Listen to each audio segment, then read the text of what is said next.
Chamber of Commerce, Marisa Xuereb.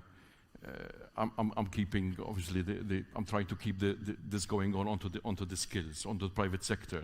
The private sector has a lot of challenges. Education is one challenge, but there are other challenges.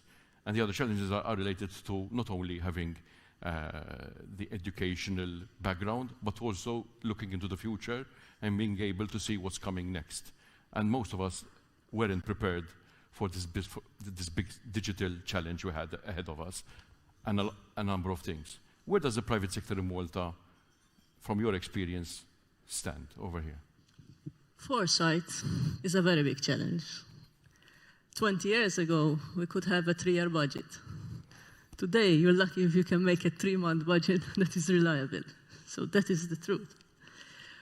But when it comes to skills, we are not looking for people who are specifically skilled in the detail of what we will be requiring on the job. But we are looking for people who are able to learn. There is that skill that is called being able to learn, being motivated to learn. And this motivation has to be sown into our upcoming workforce very early on.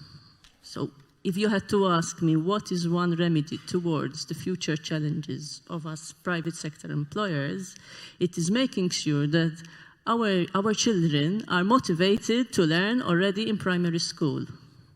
What we are seeing is that the methods of teaching, and particularly the methods of assessment, are discouraging young people from pursuing an education very early on in their life. And this is why we have 1 in 5 who are dropping out of school at Form 5 without a single certificate. And this is one of the things that we need to address urgently.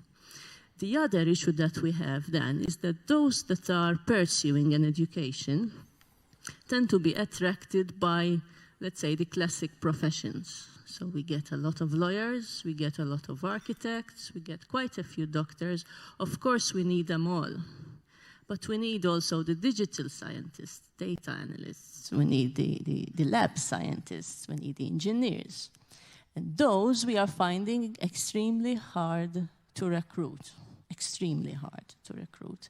And I think this has to do with the way we pursue and with the way we envision an education which is tied to a vocational aspect.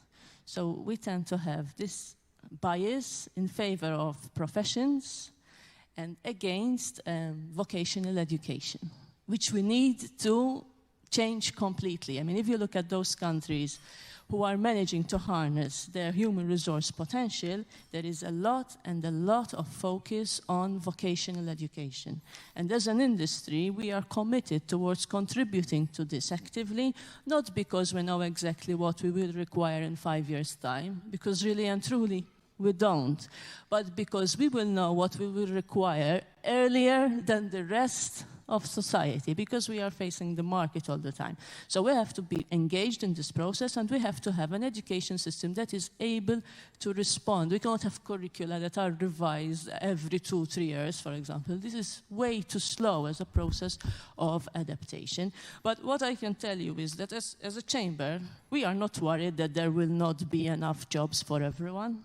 We are worried that there will not be people with the right skills to fill those jobs. So, you know, you hear a lot of political discourse about job creation. I think the private sector does a very good job of creating jobs. What we need to do at the policy level is making sure to develop our human resource potential to the full, everyone to the maximum of his potential, to make sure that we have people who can actually take up those jobs. Because otherwise we are constantly poaching each other's workers, running around overseas to get people from abroad, and constantly training people. So sometimes the private sector is, you know, we're told because you're not investing enough in training. Okay, One-third of our workforce is under training on Just average. to add to this very briefly, you've touched a sore point in the education system. We have a very romantic traditional approach.